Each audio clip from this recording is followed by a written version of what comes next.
Today is because I'm testing some new loads that I worked up. These are FTX, Hornady FTXs. And I did 50 rounds of XTP to run through the car, CT45. And I was having problems with the hollow point collapsing. And what would happen is as the slide cycled and it stripped the next round out of the magazine, it would slam the nose of the bullet into the feed ramp, which is pretty steep. It's high polish, but it's still pretty steep, and it would crush the hollow point, take all the inertia out of the cycle of the pistol, and it'd have a failure to feed. And the failure rate was relatively high, like probably 60%. So it was pretty frustrating. So I thought, well, if I could find maybe a hollow point with a polymer tip, that would mitigate that. And this particular round is probably better suited for a 45 caliber rifle round. But I tried these, and this isn't the first time I've run these bullets through, but there is some issue with reloading these. I want to talk about that in a minute. But let's run these and see how they work on the steel down there. Danger this thing up. Yahtzee! What happened? Oh! What happened?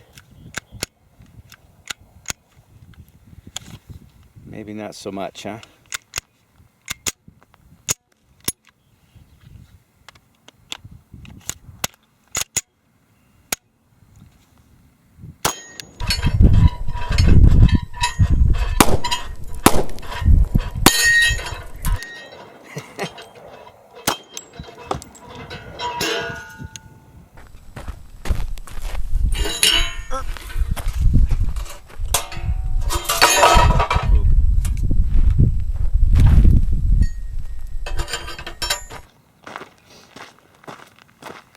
Let's see how this one works. Slow.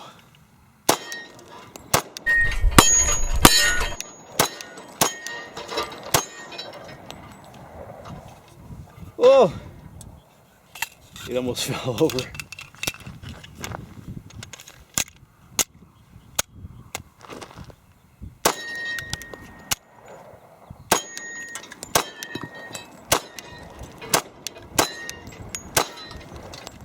So one of the things that I noticed reloading these is that because of the soft tip and the polymer point, they have a tendency, if I get a snug fit, to not only crush the case, like in this example, but also to deform the tip, like that one too.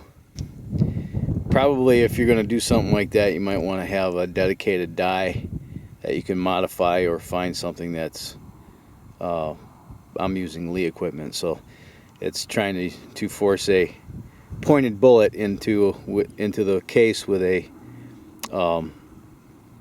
conventional round nose bullet die. Something to consider. Here's the thing about reloading personal defense rounds. I bought a box of 50 and I reloaded those for practice. I'm not reloading those to carry, and there's a reason why. Let's get back to the bench and we'll talk about reloading for personal defense and what my thoughts are on it, what my opinion is. And again, understand, it's my opinion. This is how I do things. Your results may vary. I shoot as often as I can, and reloading affords me more range time.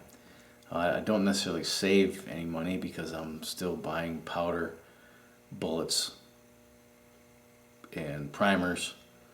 But you know, I'm putting more lead down range, so it's a wash. If I wasn't reloading, I'd be buying ammo and I wouldn't be shooting as much. So I think this year I'm going to load somewhere in the neighborhood of, I'd have to check my log, but I think somewhere in the neighborhood of between 45 and 9, somewhere around 5,000 rounds I'll reload this year. I've already loaded about 800 rounds of 223. So yeah, so you know, I do a lot of reloading. Now, I'm not an expert in anything. I know a little bit about a lot of things, and that's about it. But when it comes to the ammunition that I use, I've had some people with some experience that have changed my mind. And that's kind of my philosophy. I know what I know, and I know the principles of why I believe certain things. And if I'm wrong, and you can convince me and articulate to me why I'm wrong, maybe explain your position in a way that doesn't offend me, then I will change my mind. I don't want to be standing in the darkness of deception. I want to be standing in the light of truth. So when I bought my first semi-automatic pistol in 2013, what the hell took you so long? I started open carrying because, well, first of all, it came with a holster. And secondly, I lived 15 miles from Front Sight Firearms Training Institute, one of the premier gun training institutes in the country, and probably 8 out of 10 people in this town carry. Any guesses how many are actually concealed carry permit holders? But in Nevada, there's no law that prohibits you from open carry. So I was open carrying, and then one of my instructors at my concealed permit class was articulating why it's not smart to open carry, especially in some areas, because when you open carry, you give away your tactical advantage. You don't want to give away your tactical advantage. By concealed carrying, you're concealing the fact that you're armed, and you don't want a pistol out in the open, first of all, to become an object of opportunity for the bad guy, right? You don't want them coming after you because you've got something they want. Secondly, you don't want them to deviate from their behavior just to avoid you, and then you pass. You get what I'm saying? So by concealing that gun, they don't know who's armed, and that's the way it should be. An armed society is a polite society, correct? You can disagree if you want, but you'd be wrong. So, having said that, I changed my mind about open carry. The next question is, do you carry one in a pipe? This is an interesting story. For a while, I was carrying without one in a chamber, and I got taken to task for that because that's stupid. Why would you not carry one in the pipe? At the time, my thinking was, how much time does it take to rack the slide? You pull the gun out, and you're good to go. The only question is, can you do that when you're under stress? And what happens if the threat is within 20 feet? Now, recently, I was privy to some a visual explanation of why it's important to have one in the chamber for a personal defense gun. And this was a video that was produced for FBI and law enforcement training purposes, and actually showed some actual footage of cops dying because they didn't have their gun out of their holster. And the thesis of the video was that if you don't have your gun out of your holster when the threat is at 21 feet, you won't get a shot off. And they showed over and over in training scenarios in an actual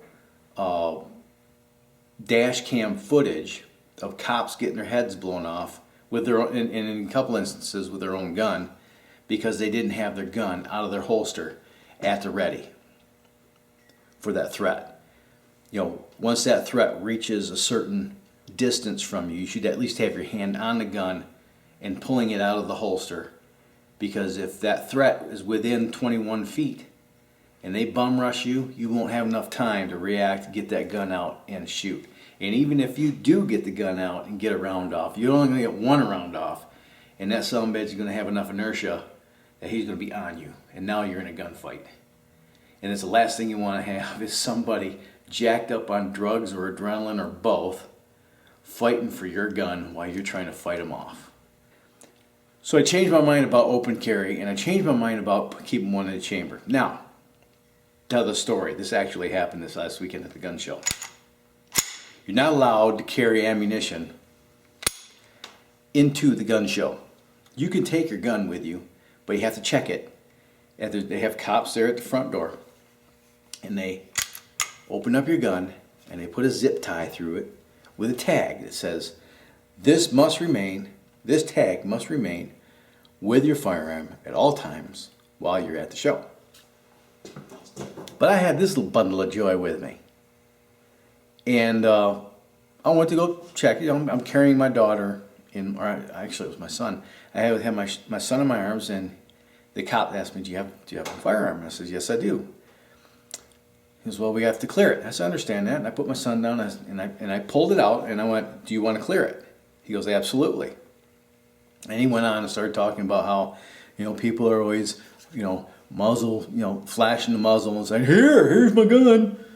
Yeah, and while I'm doing this, some jackasses come walking in like, here's my gun. No shit. No word of a lie. Here's my gun.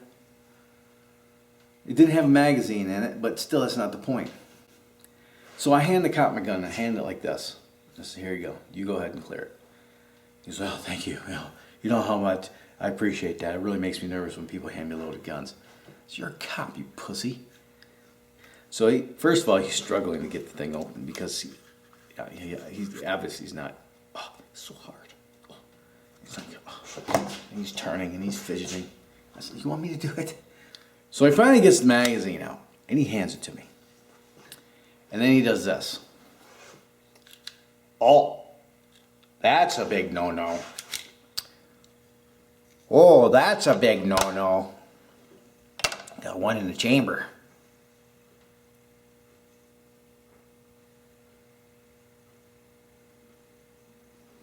What? I felt like saying, hey, Skippy, that MMP that you have on your hip, is there one in the pipe? Well, if it's good for you, why ain't it good for me? I understand that they're a little bit apprehensive about people carrying guns. I understand that. They have every right to be. But if you're respectful and you actually have taken the time to educate yourself, carrying a gun with one in the chamber isn't any more dangerous than carrying a comb in your pocket. Yeah, but what about accidental discharges, Rick? What about that? Look, there's no such thing as an accidental discharge. There's negligent discharges, but a gun can't just go off all by itself. It needs something to happen to the trigger. You either pull the trigger or you drop it and there's no trigger safety, there's no hammer safety. There's got to be a reason for the gun to go off. It just isn't going to go bang. Or whether the gun's loaded or not, the gun's loaded. You never sweep somebody with the muzzle of your gun. You don't point your gun at anybody unless you intend to destroy them. You don't put your finger on the trigger until you're ready to shoot.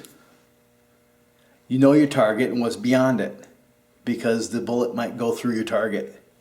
I just thought that was interesting that a police officer would chastise me for carrying a personal defense weapon that has two safeties. Two safeties. Not like these modern guns that don't have any external safeties. Like this thing. No safeties. The trigger is the safety. This has a thumb safety and a grip safety. You have to have your hand on the gun and you have to intentionally pull that trigger because it's got about a 10-pound pull. You gotta want to do it. So, officer and such, you're an idiot. So when it comes to personal defense ammunition, this is what one of my instructors had convinced me of why it's important not to use your own reload ammunition, even if you're using bonded bullets, which he recommended. Then the reason why is if you decide to carry a gun, congratulations, welcome to the fold. But understand that you're taking on a huge liability. As a civilian carrying a concealed weapon, you're going to be held to a higher standard than the police officer will be. You're going to have to account for every shot, every bullet that comes out your gun. If you're reloading personal defense ammunition, an overzealous prosecutor could take you to task and imply that you're creating rounds that are more lethal than the ones that you would buy at the store. I know it sounds stupid, but it's happened before. You get somebody that has political ambitions and wants to make an example out of you, make sure that you're not assuming any more liability than you have to. Buy the rounds from the gun store, wherever you buy your ammunition. Buy them, put those in the magazine that you're going to carry for personal defense. Reload them if you want to practice with those kinds of bullets. That's what I do. So I just thought I'd throw that out there. Plus I wanted to make a video. So that's all I got for this one.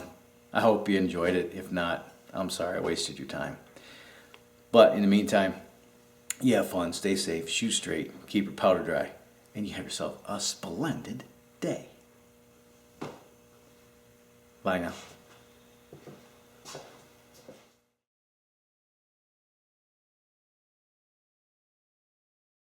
Look at these pretty flowers. Oh, ain't them pretty? Yeah, I extracted those out of Fluffy.